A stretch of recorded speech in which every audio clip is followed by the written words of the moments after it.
Hello, everyone, and welcome to How to Run Panels for Conventions and Events, navigating being a panelist from inception to presentation. A little bit about myself before we get going. My name is Alimra. I've been running panels at events from 2007 to 2024. That number will roll over to 2025 come this spring when I join my next convention, and I will also update it for this event as well.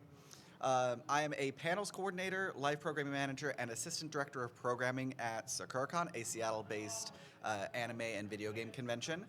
I've been moderating and approving panels since 2009 and going forward as well. So today's panel topics that we're going to be covering are, first and foremost, choosing your panel, planning the panel as you go forward through the process, and then submitting your panel to the event that you want to be giving it to.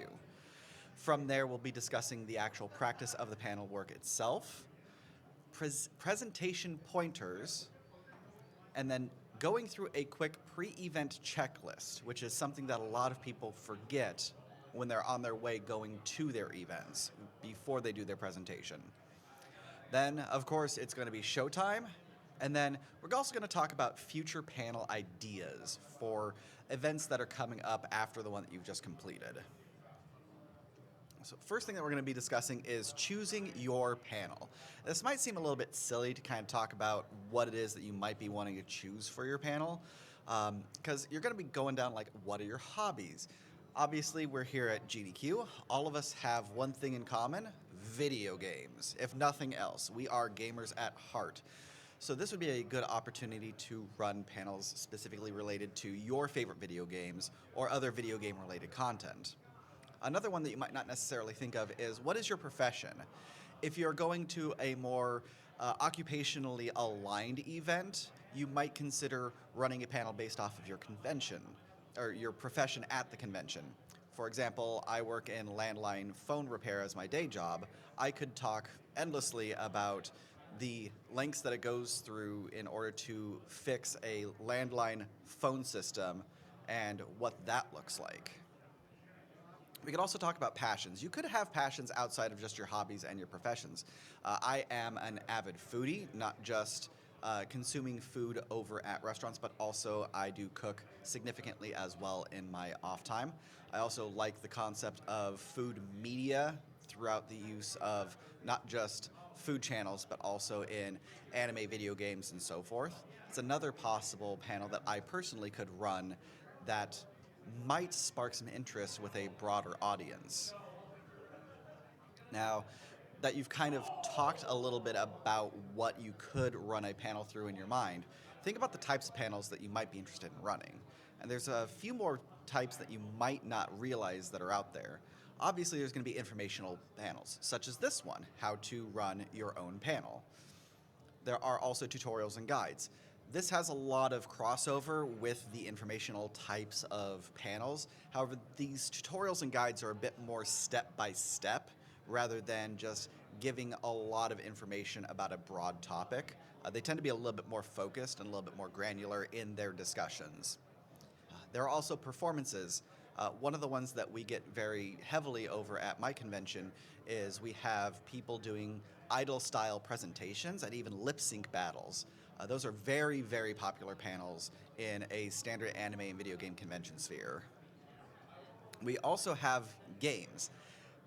I know everyone was really excited for the GDQ Jeopardy that happened yesterday. Those kinds of panels are always really hot. They get a lot of excitement. They have a lot of plate spinning on the back end, though, that you have to, as a presenter, be ready and prepared for. So that's something that's a little bit more of an advanced panel, but if you nail it, they're always going to be a huge crowd pleaser. And this is one that a lot of people don't realize is kind of an interesting panel topic that you could be running. Hangouts and Fireside. We have Hetalia PJ sleepover style panels at my anime convention where people just do half cosplay as Hetalia characters and then wear pajama bottoms and just kind of hang out and do some small little games. But then we also have some very serious panels that are considered to be like fireside chats. We're kind of dissecting the psychology of popular anime. One of the great ones is talking about the types of neurodiversity within the genre of shonen anime. It's surprisingly more prolific than you might think of when you start kind of dissecting those genres. And those kinds of fireside chats help bring multiple perspectives to a broader audience. And we're starting to see more and more of those show up in the anime and video game convention sphere. So at this point in time, you've thought about the kinds of content that you're going to be wanting to run for your panel and how you're going to be setting up your panel itself. Let's talk about the planning process. The first thing that you're going to need to realize is who is on your team. When we're talking about your team, we're talking about the people who are going to help you create your panel, present your panel, and even practice your panel. And even if it's just you, it's not just you. Like, I'm running this panel by myself right now, but I have multiple friends that I've sent this panel to, asked for feedback, asked for pointers. I've been running this panel for about 10 years now just on its own. So I've been able to get iterative feedback over the course of the years to make this panel more engaging, more eye-catching, and then just stronger in general. So there's a lot that you can do, even with just getting feedback from your audience, to make your panel stronger once you've gone through it a couple of times. The next thing that you're going to want to do is you're going to want to outline your content. This is pretty important, especially if you're going to be using a visual resource such as PowerPoint, because when you outline your content for a PowerPoint presentation, you're essentially building your PowerPoint in the process. And even if you're not doing that, it's going to help you figure out the pacing for your panel as you go, so that way you can keep your target time for the panel itself on track. That also leads into how your panel will flow. Sometimes you're going to be jumping around from topic to topic, especially if you're going to be doing like a fireside chat, where it's going to be a little bit more loose and freeform, but you want to have some major points hit within the panel itself. Understanding that outline, understanding how you might want to jump from place to place within the conversation and how to lead the discussion in those areas organically is going to be facilitated significantly by just outlining and theorizing what that outline looks like on the fly. Not the last, but another huge part is knowing your audience. Those of you who are here right now, you have an interest in running panels. You want to either run panels for a local event, or you're going to want to consider running them in the future, or you've been running them for a while, you want to level up your game just a little bit. So me as the presenter, I understand that's what my audience is. If you're looking at GDQ Jeopardy, your audience is going to be people who are going to want to have a good time. They're going to want to see the competition. They're going to want to get some laughs from the contestants who are there and might be struggling a little bit, and generally getting a good value of entertainment out of the experience itself. For people who are there at the fireside chat, they're going to be looking for more of an intellectual experience. They're going to want to have those back and forth discussions, maybe not necessarily debate with each other, but having that discourse through multiple individuals and expand everyone's horizons. This is going to inform you on how you should be keeping your audience engaged. For those of you who are here today, I'm going to keep you engaged by making sure that I'm delivering the information for my panel in a precise and concise manner that's easy to understand and not use a lot of buzzwords and jargon. For GDQ Jeopardy, it's going to be high energy, fast paced, lots of laughs, lots of fun. Fireside chat, making sure that the conversations continue on a good clip. That's going to be a big part of your job as the facilitator for that kind of a panel, so that ways you can keep everyone all engaged, all encompassed, and all being a part of the contribution to those conversations. All right. The next one is, what might you need from your venue? And this is not just a room space. This is also potentially tech. This is tech assistance. This is room moderation. If you're having a panel that's on a bit of a controversial topic within your community, you might need to have panel moderators present in order to make sure that people aren't being less than above board when it comes to their commentary. And that's part of the special considerations that you're going to need for your presentation as well. And when you go through the submission process for your panel, that's when there should be a small little box asking, hey, what other special considerations might you need? What tech needs do you have to have? For example, at my convention, we've more or less gone exclusively to an HDMI format for all computer hookups. So we're very upfront with saying if you have any sort of specialty flavor of connection, VGA DVI, if you're using a MacBook that has special connections, like anything Apple does, you're going to need to have some sort of special converter to make sure that you can connect up to our audiovisual equipment. Same thing with the types of microphones that you are going to need. If you're doing a full presentation where you're going to be singing and dancing on a stage, you're going to want to request specifically a wireless mic or a headset mic from your venue and see if they'd be able to accommodate that. A lot of sitting panels such as this one, you'll be able to use your standard stand mic and not have any sort of issues with that. But those are things that you might not necessarily think of in the moment until you start the actual planning process of your panel. That's why it's important to do before you actually get to the submission process. And another side consideration is, depending on what event that you are running your panel at, you may have the opportunity to request prizes from your venue. Most anime and video game conventions will have some form of prize support that's available to the general populace. If you are running a game, you can request that kind of a prize point for tickets or coupons, whatever it is that they do, that can be redeemed at the prize counter. If you reach out, they may be able to give you some sort of level of support in that direction. It's not guaranteed, but it is something to potentially reach out for, especially if you're running a game-style panel. Now we've got planning taken care of. You've gone through all the steps from figuring out what you want to run, how you want to run it, and you've got your outlines, you've got your considerations. Now it's time to actually submit your panel. You've kind of put a lot of work into this already up to this point in time, so the submission process should be relatively easy to go through. The first thing to note is that how you submit varies by event. For my convention, we have an application that you go to online and you fill out a bunch of information about your panel, including preferred date, preferred time, tech needs, etc.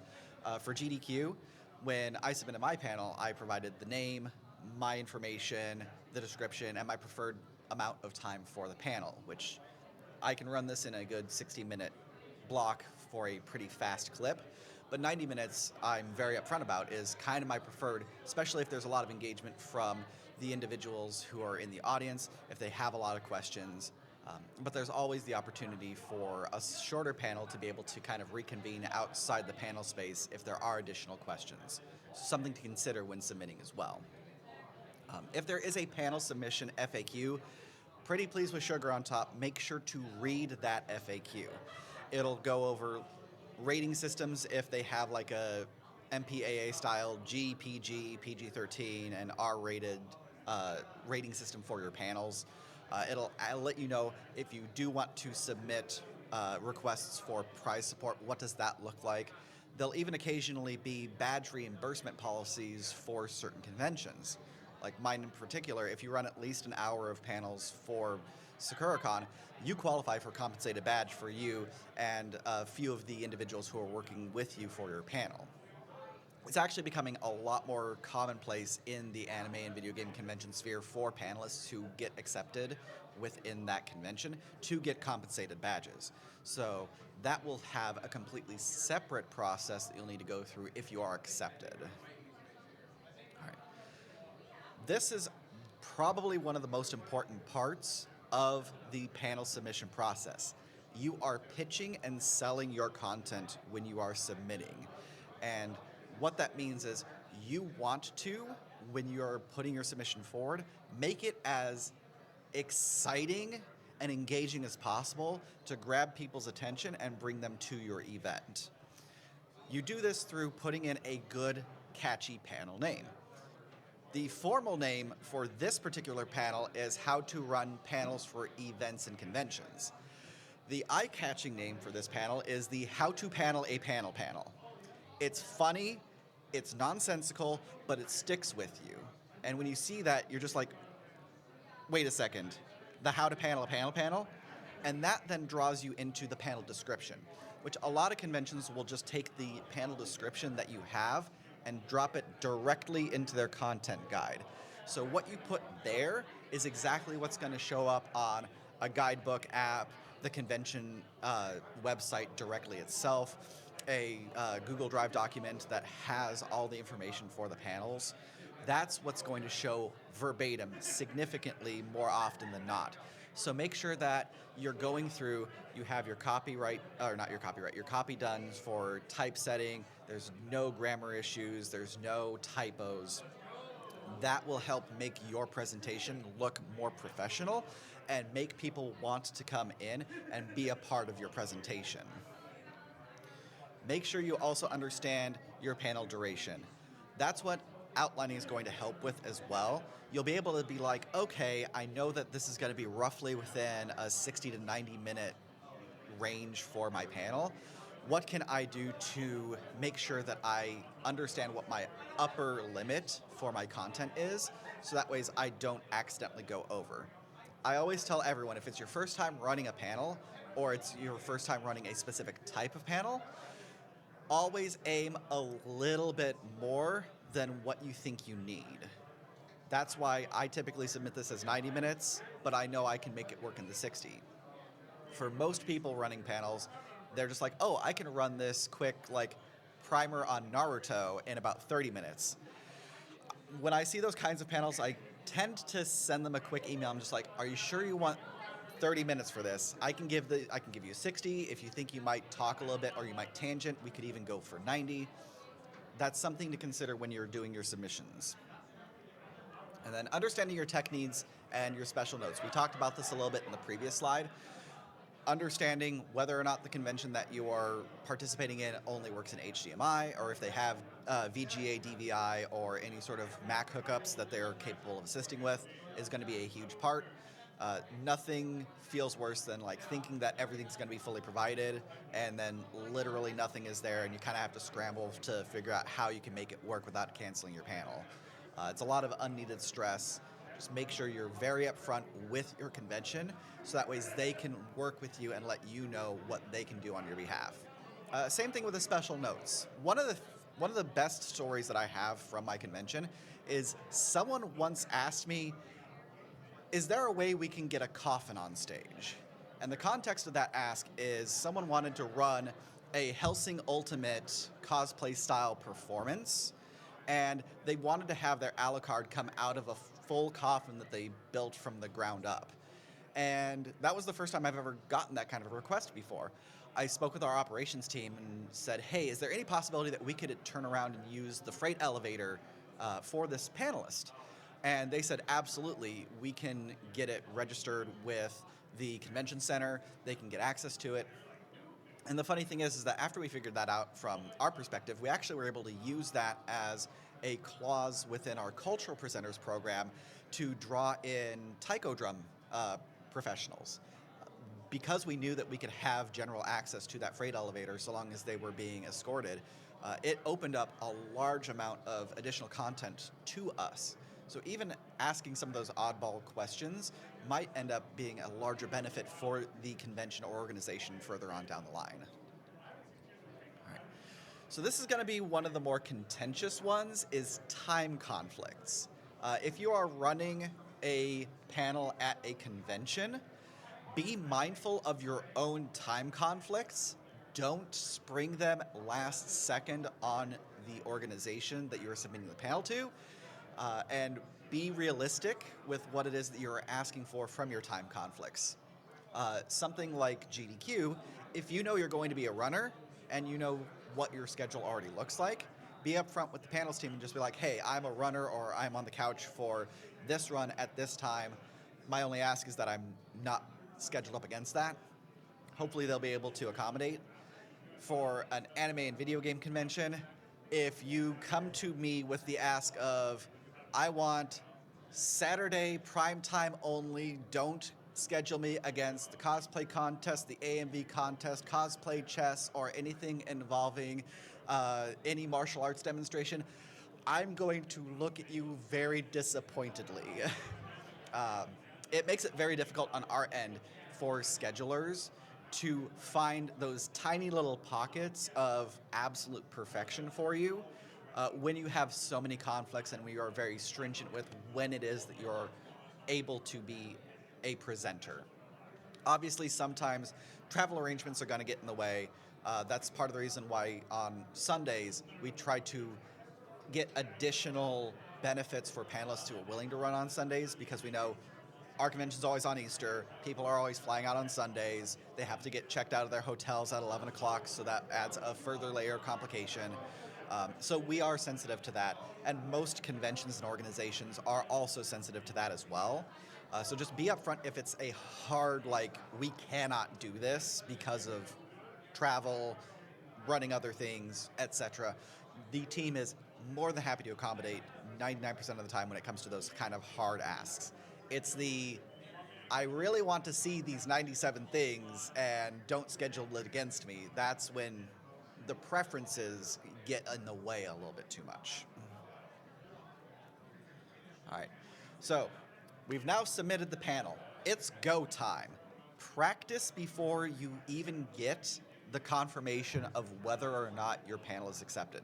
And that might seem a little bit weird, but the reason being is if the panel's submission process kind of goes up against the wire a little bit and you don't get that immediate acceptance, you don't want to be on the back foot. You want to have already practiced to some extent before you get that acceptance, so that way you have that level of preparation. We're going to talk about the two different types of panels kind of broadly. We went down the full list previously, but they can really be grouped into two different types from a practice perspective. The first is for a structured panel. Perform any dry runs and make any changes needed. I cannot tell you how many times I run this panel, even by myself, every year when I know I'm going to be running this panel. I haven't been doing it as much for my actual convention because being an assistant director now makes it very difficult for me to find the time to sit down for 90 minutes and talk about panels and how to run them. But I have provided this and all of my notes to my panel staff, and they have been running it in my stead for the last 2 years. For this panel for GDQ, I have practiced it 4 times by myself to make sure I remember my content, I know my pacing, I understand what I need to do for my presentation speaking, because we will be speaking a little bit different as a presenter than we would just conversationally. And then making sure there aren't any things that have changed in my experiences since the last time that I ran this panel. We also continue to be mindful of your timing. That's why I said previously, ask for a little more time than you think you need, so that ways if you go a little bit longer or you find, oh, I wanted to make this point but I didn't actually find a place for it in the presentation yet, you can stretch it just a little bit and not have it go over time limit. And then you can even use that to help with your pacing as well, to find where it fits best within the presentation. Keep your materials organized during your practicing. If you run on 3x5 note cards and you pull a mellow and everything just goes all over the floor, like what you saw during the pre-show, like I've actually seen that happen to people who don't run PowerPoint presentations. It's a mad scramble and you're kind of forced to either improv and hope you remember most of it, or kind of derail the presentation and have to scoop everything up and hope it's in the right order and kind of go from there. It breaks the flow and it puts a little bit more anxiety on you as the presenter, because it's a flub that kind of happened that maybe didn't necessarily need to occur. That's why if ever you have a bunch of handheld aids that you're going to be reading off of, I personally say never 3x5 note cards. Always full sheets of paper that are stapled and not just barely at the corner, but like inside the paper, so that way it's not going to be a quick tear away. And if you drop it, it won't be difficult for you to be able to find stuff really fast, pick it up, and then just keep going. That's something that a lot of people don't kind of think of, because we always kind of think of presenting as a kind of digital medium now. We're always using PowerPoints, we're always using documents of some kind, spreadsheets, visual aids. We're not always working out of a physical medium. But sometimes it's not something that you're going to be able to viably do. So things to consider for your materials going forward. And then, of course, always seek honest feedback from the individuals you perform this panel in front of.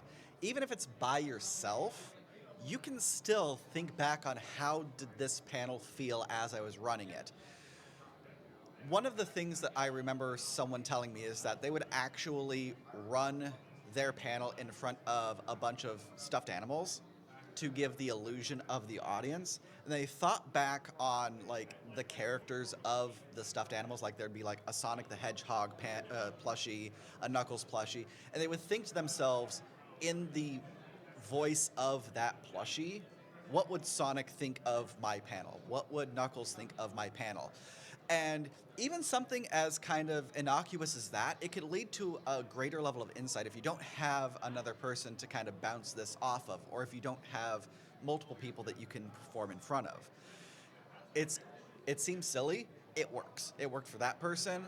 I've actually experimented with that a little bit, and it's had mixed success for me specifically, because I have a little bit of an issue kind of taking my mind into that place. But I've told the story to other people, and they've said, this works very well for me too. So don't think that just because you don't have a large number of friends that are available to sit down for a panel, that you don't have options to be able to run the panel and figure out how you want to engage with that audience and check the practice notes from there. So the other kind of panel, when we're talking about broad topics, are the improvised and the fireside panels. As a part of performances, we actually get a fair number of whose line is it anyway style panels at my convention. And one of the big things that I get asked from a lot of panelists is, how do you even practice an improv panel? Because it seems like if you're practicing improv, then it's not really improv, is it? Well, that's when you start to just workshop your content. Like, you have an idea of the direction that you would go in certain circumstances. You can run scenes from a hat with friends and family and see where it is that you would go in those particular circumstances. When it comes to a fireside panel, same concept applies. Everyone's going to have their own unique perspective, but you're still able to kind of figure out how you would like to direct the conversation based off of your outline notes. And like I mentioned just a little bit ago, definitely perform your panel in front of friends and or family. It's a level of creative chaos when you are trying to run your panel for friends and family if they are not specifically your target audience. But that's also good, because when you run your panel in front of someone who's not your target audience, it could end up leading to you seeing a perspective that you weren't necessarily prepared for. And that will allow you to rebound if something goes a little bit awry, or like a joke doesn't land, or someone brings up a point that you weren't necessarily considering as a part of your overarching outline for a fireside chat. So, and do not be married to your content. If something doesn't feel right, try a different approach. I have had friends completely scrap like full pages of an outline for a fireside chat because in the moment they were hearing what some of the attendees were talking about even before they, like, day before their panel. They're hearing conversation about topics and they're just like, oh, this actually doesn't work at all. Just starts ripping pages out of their outline, and then they started a couple of pages, just handwritten notes on the back of their front page to kind of redirect how they were going to lead the discussion for the panel itself. Don't marry your content for the sake of the idea of your content. Let it be malleable. That's what improv and fireside is all about. Malleability, adaptability. If you are married to something, if it is rigid, it's going to be harder to let it flow the way that you need it to with the group and with yourself. And as usual, always seek honest feedback with your content. It cannot be stressed enough. If people are just going to yes men and sugarcoat everything that they say to you, it's not going to be helpful. And you as the presenter need to be okay with getting some potentially direct feedback. Obviously, hopefully, the people who you're presenting this in front of aren't going to just both barrels you with just incredibly brutal feedback. That doesn't do anyone any good. Hopefully, they will be willing to direct you in a way that is going to be constructive rather than destructive to your content. If you don't have people like that in your vicinity to be able to run that with, there are also online groups that you can reach out to who would be able to help vet your content. I wouldn't recommend necessarily going to YouTube and uploading and asking for commentary from them, because we all know file sharing and video sharing services tend to bring out a certain breed of commentator, and that could be a little bit awkward. But definitely get creative with online communities for people who might be willing to give you some pointers on what it is that your content could be missing or could benefit from. So let's talk about presentation pointers now. Speak slower than you usually talk. We kind of broached the subject a little bit ago, how there is speaking for presentation and there is speaking for conversation. In speaking for presentation, you want to be just barely deliberately slower in your conversing with the audience than you would necessarily be talking to someone who you know. This also naturally makes you talk just a little bit louder, and it makes you think a little bit more about your words before you say them. So that way, if you need to shift your vocabulary just a little bit, you have that opportunity without it necessarily sounding awkward. And one of the big things in theater, if you've ever taken theater, you are told to speak to the point where it sounds like it's awkward. If you reach that cadence, it's not going to sound awkward to your audience. It only sounds and only feels awkward to you. But it makes it to where your presentation is so much more understandable by your audience. This, to me, is a cardinal sin. If you fail to follow this, I will disappointed dad look at you all. PowerPoint is a guide, not a script.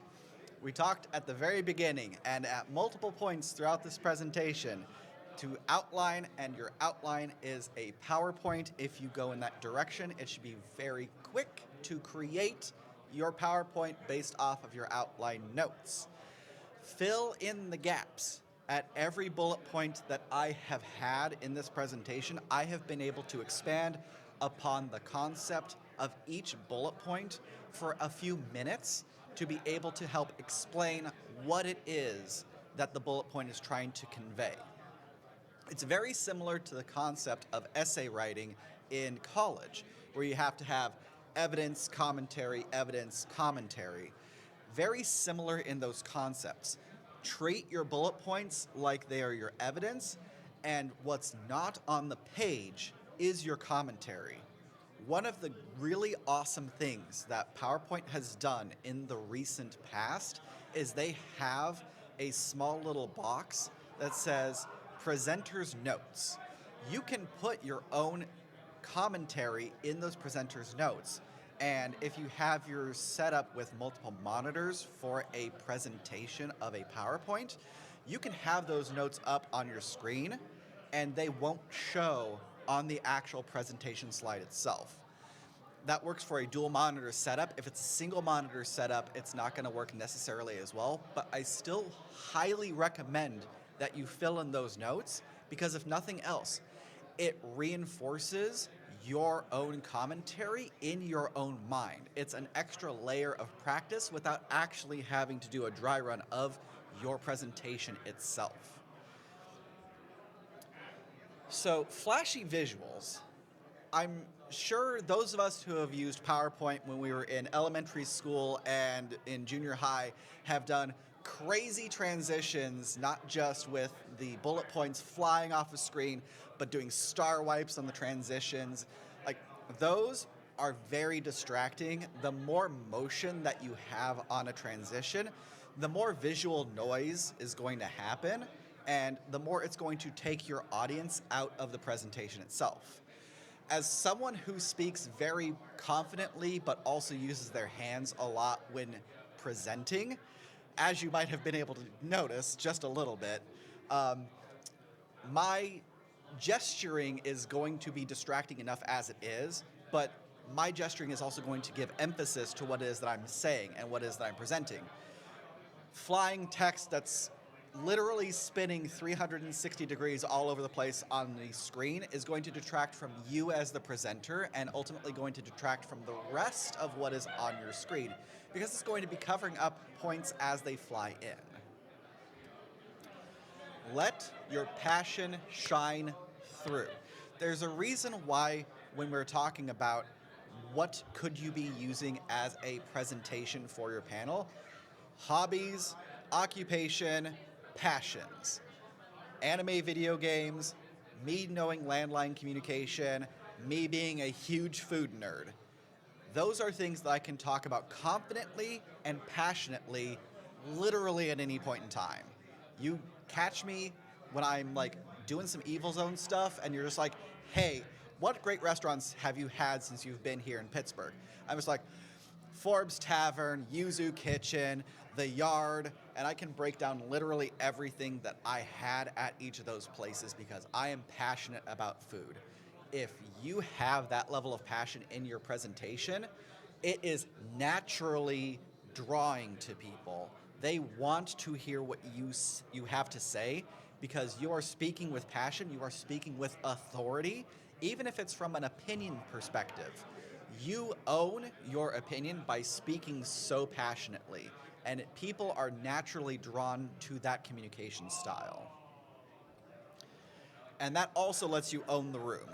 When we're saying own the room, it's your presence should fill the room. And it's a little awkward when you don't have four walls around you to kind of box in the actual panel room itself. Like we have the entirety of the practice room directly behind us, but that doesn't mean that you can't own a room like this. You just tunnel vision on your audience, you tunnel vision on your presentation, you engage directly with the people who are here for you, and you invite them into your presentation and know my presentation is good, I am passionate about my presentation, everyone's gonna have a good time, and that's how you own a room. And that keeps people coming back to your panels and engaged with you as the presenter. All right, so we've gone through a lot of information up to this point in time. Now let's talk about the pre-event checklist. This is something hyper important because much how we talked about understanding the different flavors of AV hookup that you could have for your particular setup to be able to run your panel in the first place, the pre-event checklist will help you make sure that you aren't missing anything. The first thing is confirm your panel's location, start time, and duration. I have been checking the on-site activities list for GDQ almost every day, just to make sure that something hasn't changed that I might have missed, that maybe my spam folder caught an email from the panels team here. I was like, okay, Tuesday, 2:30, we're cool. I said that to myself Sunday, I said that to myself yesterday, I said that to myself 2 hours ago, I set an alarm on my phone for 2 o'clock, came over just after Cuso Grande finished up, said hi to my tech team, and then I kept going. And confirmed all of my personal tech and props were in working order. Hooked up, got into my Google Drive, did a quick breeze through on all of my slides. Everything was good, the transitions were good, bullet points showed up, made sure that I didn't need to bust out my emergency laptop that has a copy of the presentation on there. I made sure I had my HDMI. Everything was in working order just in case, because I tested it back at the hotel room before I even got here. We were good to go from every perspective. Have your backups figured out. This was an important one for SGDQ 2024, the first time that I ran this panel, because I forgot my HDMI cord. I completely blanked on it, and I was just like, okay, crap, what am I going to do to fix this situation? I have a Google Drive. I'm able to put my panel on my G Drive, and they have an internet connection on these setups, so that way you can pull the information down from the internet if necessary. That's what made me think, okay, in case the G Drive fails this time, or it's not internet accessible for whatever reason, I remembered my HDMI cord this time, so I can just hook up my laptop. It's that level of having your backups figured out that complements each other whenever you're trying to get a panel up and off the ground, especially day of. If a microphone breaks, there's only one setup. What can you do as a presenter for your content to be able to make that gap get closed? If you're running a presentation and you don't have microphones for it, understanding vocal control can go a long way to allow you to have your content go without a hitch. If you have any level of vocal training, if you have been in theater at any point in time, you know how to project your voice. They always say, speak to the back of the house. Understanding that concept can help get you out of a sticky situation when a microphone breaks or they just don't have enough setups in the first place. All right. So now that we've gone through our pre-game checklist, so to speak, it is now showtime. Let's talk about what that looks like. Handle your self-care needs before setup time starts. If you're going to be dedicated to an hour-and-a-half panel and you have not used the restroom, you are setting yourself up for disaster. Like 30 minutes beforehand, find the nearest restroom, make sure that you use it. Even if you don't think you have to go, trust me, you're gonna wanna at least once try. There have been some near misses at my convention from some individuals who did not take care of their self-care needs prior to. Fortunately, they haven't been full misses, so I'm very thankful for that, and I know that they are as well. But it does lead to a bit of an awkward situation. Likewise, make sure you eat, make sure you hydrate. If you are a caffeine addict, like I'm fairly certain 100% of us are here in this location, make sure you are very well caffeinated. And then just make sure that you are in a good place for yourself, even emotionally. Like, take a moment to just do a quick meditation if necessary to center yourself and know you've got this. Because having that confidence in yourself actually goes a lot to helping you own that room. Arrive just before your setup time is scheduled. About 15 minutes is pretty good. If you have a dedicated setup time, make sure you're there just like maybe 5 minutes before your setup is scheduled to start. I wanted to make sure that I checked in with the tech crew well ahead of time. I saw that Cuso Grande was finishing up, walked over, said howdy, got myself situated, had a near panic attack because I'm just like, it's not showing up over there. And they're just like, oh yeah, we haven't done the thing yet. And then they switched it over. So I was able to make sure that there wasn't any delay over here. Showing up just that little bit before also helps you realize what backups do you have to enact if something is going wrong. So having those backup plans in your back pocket already and knowing how long it's going to take to get those taken care of, should you need to enact them, will help you realize how long before your panel you need to be there in order to make sure everything's going to be good. All right, check in with your room moderator. Not every organization is going to necessarily have a room moderator, and what I mean by a room moderator, that could be many different things. That could be your AV team, it could be the panel coordinator themselves who's making sure that you're set up and ready to go.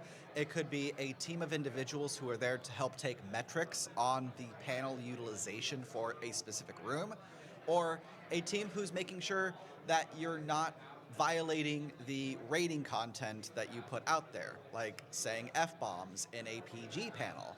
Like, for my organization, we have a team of about 45 individuals who help monitor every panel room that we have at the convention to ensure that all visual aids comply with the style or the ratings guide, all audio complies with our ratings guide, the panelist shows up on time, they aren't late, they're making sure that they're treating the room with respect. And that's kind of a more intensive version of a panel moderation team, because we run 16 panel rooms 24 hours a day at my convention. Like, we have to have that level of, like, is our stuff still there? Are people doing responsible things? Not so much for every setup, for every organization, but still understanding who the people to know in a particular panel room are is going to help you significantly if something does go wrong, especially with tech. All right, speaking of which, validating your tech needs are met. You have your HDMI, you've pre-vetted everything that you don't need to have a special flavor of connector in order to get hooked up to the projector. Microphones are all working good. You're able to be heard from the back of the room while speaking at a decent distance from your microphone. Like, everything's good to go. If not, you already know who the person is who you need to work with because you've checked in with your room moderator. They can get the help that you need if they themselves are not the people to work with the AV equipment itself. All right. And once again, remember your practices. Cannot be stressed enough.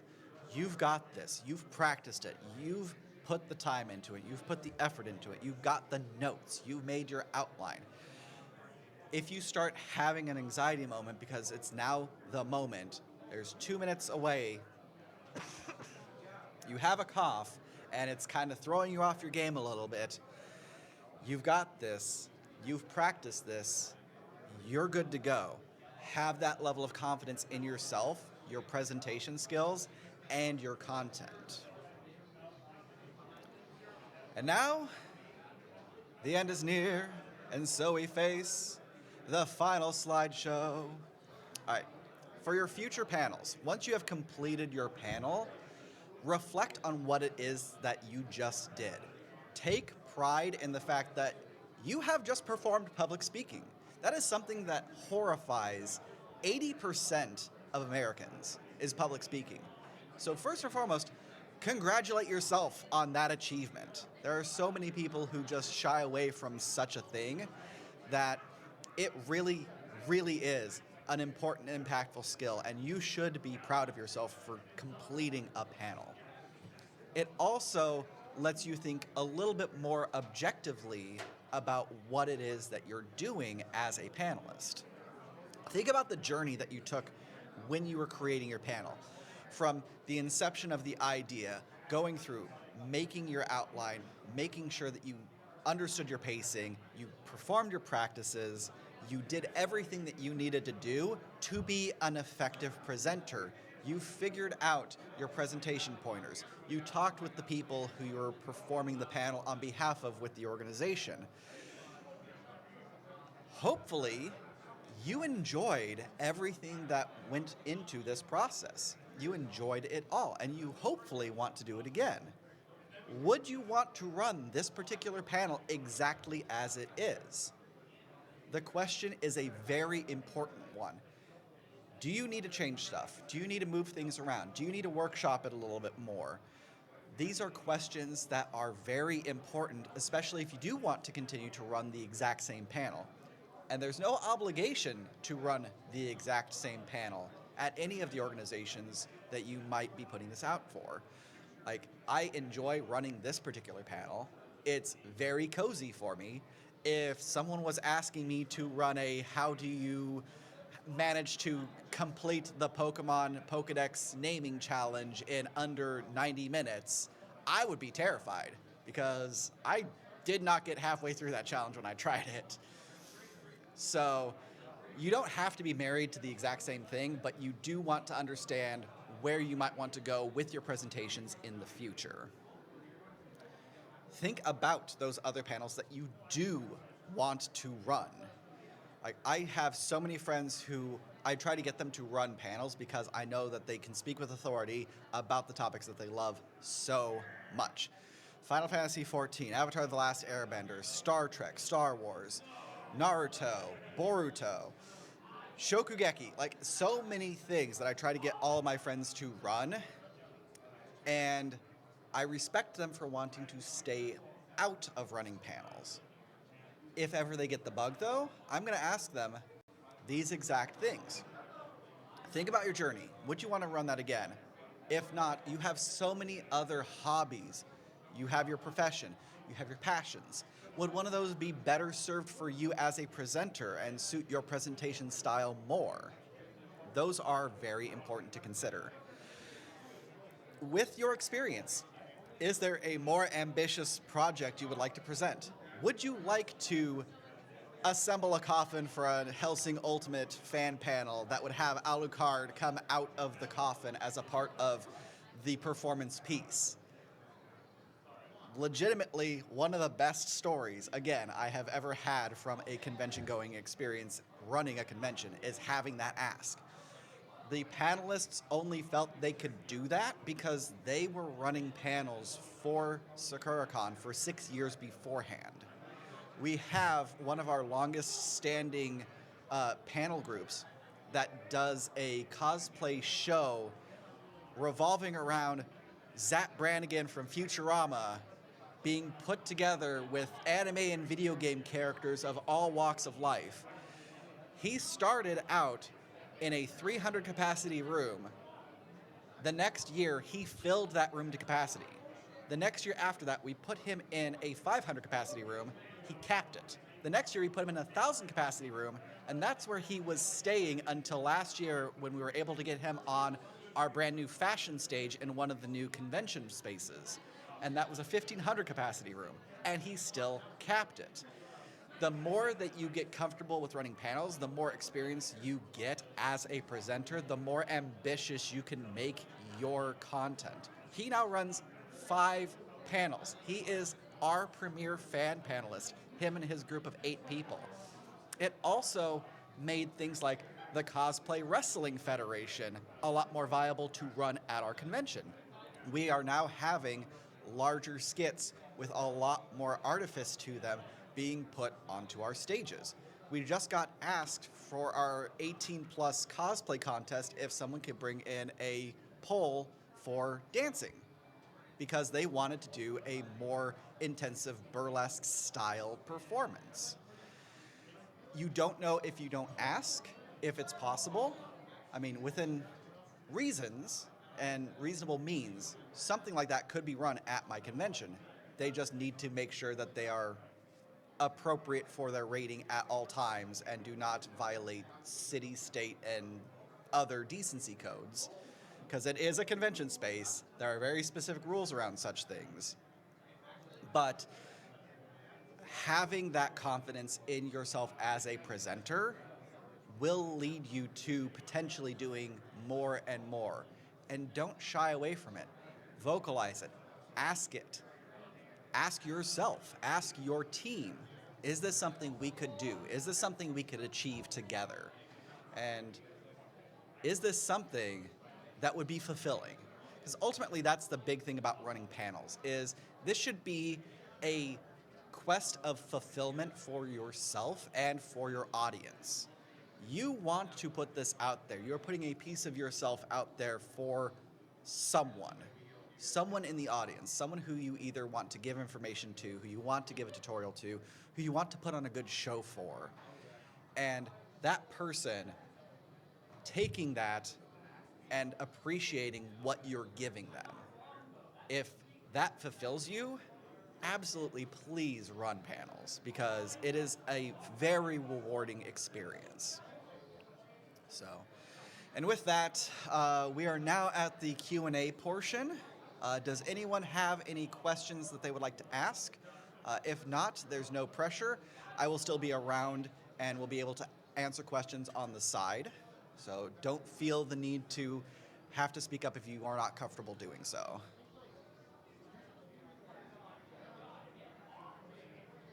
All right. Yeah.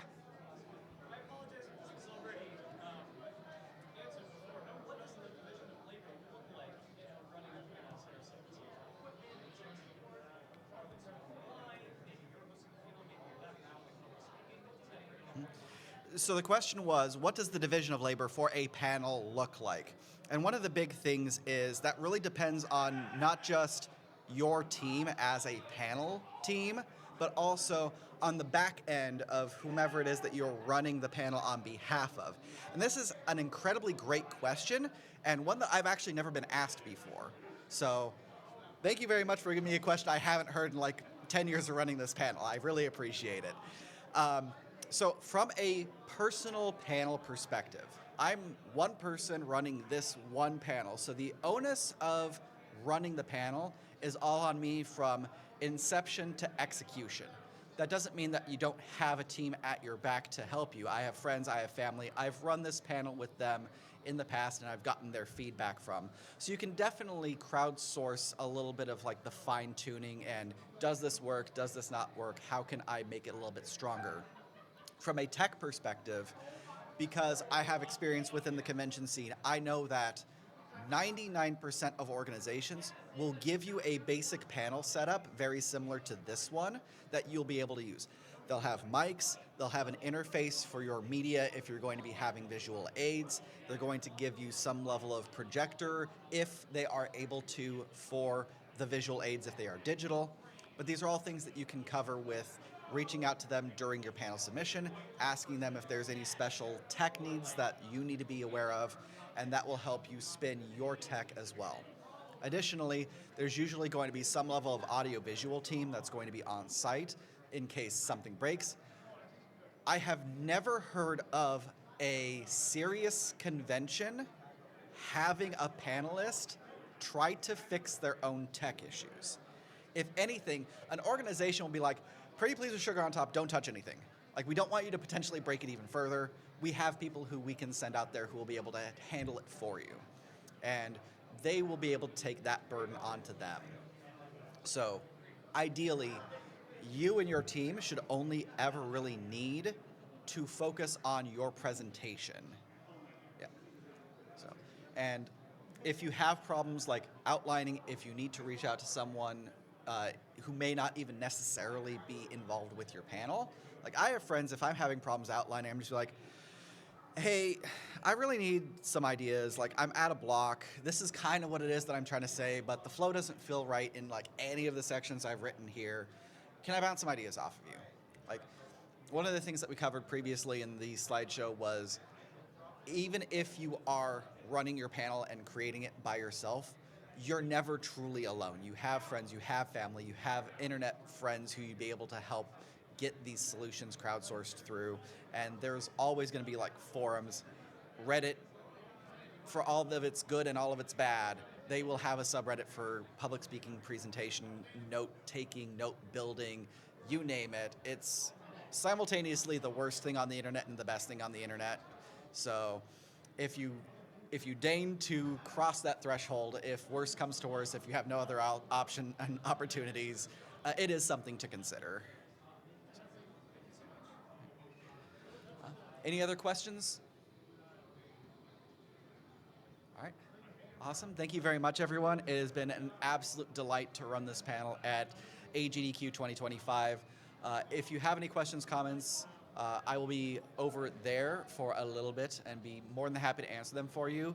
I hope that this presentation inspires you to go out and run your own panels at your local conventions, no matter the size, at your local events, no matter what the topic is.